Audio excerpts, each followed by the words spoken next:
Era il 2000 quando i comuni di San Zenone degli Ezzelini e Maiano ufficializzarono un'amicizia nata molti anni prima, nel 1976, sulle macerie del terremoto che il 6 maggio devastò il Friuli. In quell'occasione la comunità di San Zenone si mobilitò immediatamente per aiutare la popolazione colpita. Ne nacque un rapporto autentico, concreto, fatto di solidarietà e umanità che nel tempo si è trasformato in un'amicizia profonda.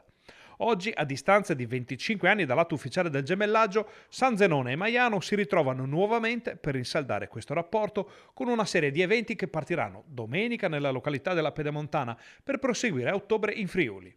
In programma l'alzabandiera in onore ai caduti con la sfilata del corteo e il rinnovo del patto nel parco comunale.